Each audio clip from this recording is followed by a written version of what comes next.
24 ঘন্টার ব্যাপারে স্বাগত। আমরা এই মুহূর্তে আছি উত্তর 24 পরগনা হালিশহর জেঠিয়া। হালিশহর জেঠিয়া উৎসব 2024 দ্বিতীয় বর্ষ। এবছরে উৎসবের একধারে ছিল বিভিন্ন রকম খাবার স্টল, বাচ্চাদের রকমারি খেলনা ও বিভিন্ন রকম সাংস্কৃতিক চর্চা, ছিল বসে আঁকো প্রতিযোগিতা, ছিল স্বাস্থ্য শিবির এবং প্রত্যেকদিন সন্ধ্যায় ছিল সাংস্কৃতিক অনুষ্ঠান।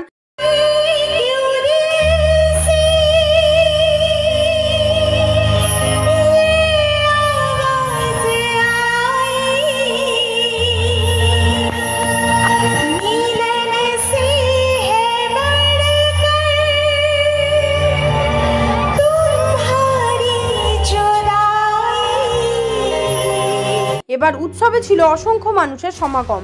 একধারে ছিল কলকাতার শিল্পীর আগমন, এছাড়াও জেঠিয়া অঞ্চলে বহু গুণী শিল্পীরা। আসুন দেখে নি সেই প্রতিবেদন। জেঠিয়া কিন্তু যদিও ওটা বিধানসভা নৈহাটির, কিন্তু জেঠিয়া কিন্তু দ্বিতীয় বর্ষ যে উৎসব জেঠিয়া উৎসব, সেই উৎসব কিন্তু সত্যি অনেকটাই জমে উঠেছে। তার আজকে 12 জানুয়ারি বিবেকানন্দের জন্মদিন। ঠিক জন্মদিনই কিন্তু ছোট ছোট বাচ্চাদের নিয়ে তাদের কর্মসূচি, বসে আঁকো প্রতিযোগিতা, একদম পুরো মঞ্চ থেকে শুরু করে গোটা মাঠ জুড়ে কিন্তু প্রচুর সংখ্যক ছোট ছোট বাচ্চারা, ইনফ্যাক্ট অনেক বাচ্চারা তারা চলে গেছেন, একদম সকাল থেকে এই প্রতিযোগিতা চলছে। এই ডিপার্টমেন্টগুলো আপনাকে দেওয়া হয়। নৈহাটি উৎসবে দেখা গেছে, উইথ হালিশহর জেঠিয়া উৎসবে আপনাকে দেখা যাচ্ছে। এই মানে এই সাবজেক্টকে আপনি খুব ভালো সামলাতে পারেন বলে কি বিধায়ক বোঝেন? এটা তো বিধায়ক বলতে পারবেন, আমি বলতে পারবো না। তবে আজকে একটা বিশেষ দিন, আজকে স্বামী বিবেকানন্দের জন্মদিন, জাতীয় যুব দিবস। স্বামীজি বলেছিলেন যে যৌবনে ফুটবল, গীতা পাঠের চেয়ে ফুটবল খেলা ভালো। তাই আজকে আমরা জেঠিয়া উৎসব কমিটি থেকে সিদ্ধান্ত নিয়েছিলাম যে ভোর 6টা থেকেই বিবেকানন্দের ওপর যে সমস্ত গান আছে এগুলো আমরা বেলুড় মঠ থেকে সংগ্রহ করে জেঠিয়ার মানুষকে শোনানো হচ্ছে। জেঠিয়া উৎসবের কালচারের একটা দিক, এবং আমরা জাতীয় যুব দিবস হিসাবে আজকে আমরা জেঠিয়া উৎসব কমিটি পালন করছি।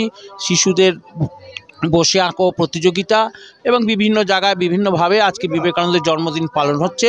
মাননীয় মুখ্যমন্ত্রী মমতা বন্দ্যোপাধ্যায়ের নির্দেশে, পার্থ ভৌমিকের অনুপ্রেরণায় আজকে আমরা জাতীয় যুব দিবস হিসেবে জেঠিয়া উৎসবকে চিহ্নিত করেছি। যখন সুখ শান্তি থাকে, মাননীয় মুখ্যমন্ত্রী মমতা বন্দ্যোপাধ্যায় পশ্চিমবঙ্গের মানুষকে সুখে শান্তিতে রেখেছেন, তাই মানুষ আনন্দ করছে। শুধু খাওয়াটাই তো মানুষের জীবনের অঙ্গ নয়, তার যেমন পেটের খোরাকের দরকার হয়, মনের খোরাকেরও দরকার হয়। তাই ক্রীড়া, খেলা, মেলা এগুলো মানুষের জীবনের অঙ্গ, সাংস্কৃতিক দিক। সেটাই আমাদের মুখ্যমন্ত্রীর অনুপ্রেরণা সর্বত্র পালিত হচ্ছে। এর সঙ্গে ভোটের কোনো সংযোগ নেই। এটা বাঙালির কৃষ্টি, বাঙালির সভ্যতা, আমাদের এটা শাস্ত্রীয় মত এটা বলতে পারেন। তো সেটারই ধারক এবং বাহক মমতা বন্দ্যোপাধ্যায়, আমরা তার অনুরাগী, তাই আমরা সর্বত্র এটা পালন করি।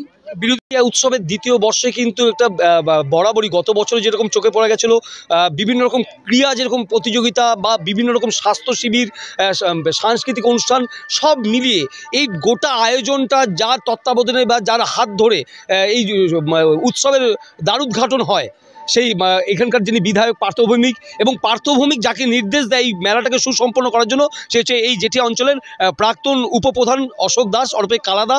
আমরা সরাসরি তার সঙ্গে কথা বলবো। দাদা, এবার উৎসবের বিশেষত্ব কি ছিল? এবার উৎসবের বিশেষত্ব ছিল এই এলাকার এবং পার্শ্ববর্তী এলাকার মানুষের সঙ্গে একসঙ্গে বসে এই অনুষ্ঠানটাকে উপভোগ করা। আচ্ছা, এটাই ছিল সবথেকে বড় বিশেষত্ব।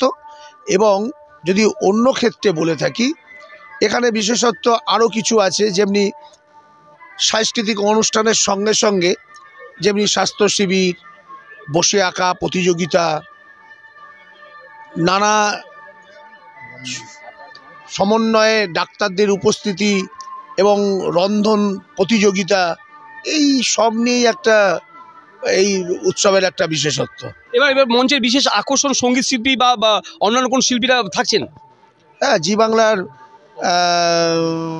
গৌরব, পদ্মপলাশ, আরও ফিমেল অনেক সিঙ্গাররা আছেন, এবং তাদের অভিক এবং রাজা চ্যাটার্জির টিম একটা আছে, এবং নানা সমন্বয়ে তো মানে আমাদের এলাকা পার্শ্ববর্তী অঞ্চলের লোকাল শিল্পীরাও, বাইরের শিল্পীরাও তারা অংশগ্রহণ করছে এখানে। না কি জনপ্রিয়তা আমার বাড়ছে কিনা জানি না, কিন্তু আমাদের এখানে জেঠিয়া অঞ্চলে মানুষের জনপ্রিয়তা বাড়ছে, যে জেঠিয়া অঞ্চলের মতো একটা জায়গায় একটা এরকম বড় একটা উৎসব হচ্ছে, এটুকু বলতে পারি। আমি তো শিবির করে কিছু পাওয়ার আশাই করি না, মানুষের সেবার জন্য এটা করা। আমি ধর্মবর্ণ নির্বিশেষে এবং কোনো রাজনৈতিক দল ভেদাভেদ না করে যে কোনো আমি জায়গায় এই ধরনের শিবির করে থাকি মানুষের পরিষেবা দেওয়ার জন্য।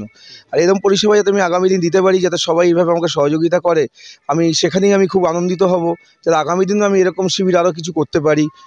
আমাকে যারা সহযোগিতা করেন, যেমন ফর্টিস হসপিটালে এবছর আমাদের এখানে ক্যাম্প করছেন, কয়েকদিন আগে আমাদের ক্লাব নান্না কিশোর সংঘ ক্লাবে হয়েছে, আগামী 14 তারিখ চাকলাতে একটা ক্যাম্প আছে, মানে আমাদের কাপা চাকলাতে যে ক্যাম্প আছে চাকলা ঠাকুরতলায়, ওখানেও আমার স্বাস্থ্য শিবির একটা রয়েছে। তা এরকম শিবির আমি চাই, এরকম যদি বিভিন্ন জায়গায় পাওয়া যায়। আমার সাথে ডাক্তার রঞ্জিত ডাক্তারবাবু থাকেন, আঙ্কুদা আছেন আমাদের সাথে, মানে ওনার ভালো নাম স্বর্ণেন্দুদা আছেন। তা আমরা এরকম কিছু কিছু মানুষকে নিয়ে এই শিবিরগুলো আমি করে থাকি, মানুষের সহযোগিতা পাই, আর কিছু না, কোনো ওখানে পয়সা নয়, কোনো কিছু নয়, আমি মানুষের সেবার জন্য কাজটা করে থাকি। আমরা একটু এখানে যারা অভিভাবক বা অভিভাবকের যারা এসছেন তাদের সঙ্গে একটু কথা বলবো, তাদের প্রতিক্রিয়া একটু জানতে চাইবো। কে এসছে আপনার? বোন, দিদির মেয়ে, দিদির ছেলে, সবাই এসছে। মানে এবার কি প্রথমবার নাম দিয়েছে নাকি? হ্যাঁ, এবার প্রথমবার। উদ্যোগ খুব ভালো লেগেছে। আমাদের যিনি রয়েছেন মেলা কর্তৃপক্ষের দায়িত্বে, অশোক দাস, তাকে অসংখ্য ধন্যবাদ জানাই যে এত সুন্দর প্রোগ্রামটিকে আয়োজন করার জন্য, যাতে আগামী বছরও আমরা এরমভাবেই এই পরিষেবাগুলো পেতে পারি। খুব সুন্দর প্রোগ্রাম হচ্ছে। আজকে তো সারেগামাপার শিল্পীরাও আসবেন। হ্যাঁ, তো আমরা তার জন্য অপেক্ষা করছি, নেক্সট ইয়ারের জন্য আবার অপেক্ষা করব। সবাইকে বলবো খুব ভালো মতন আঁকতে এবং আগামী বছরও যাতে সবাই পার্টিসিপেট করে। তো এই খুবই ভালো লাগলো। এই প্রথম আসলাম ছেলেকে নিয়ে, ছেলেই ফার্স্ট পার্টিসিপেট করলো।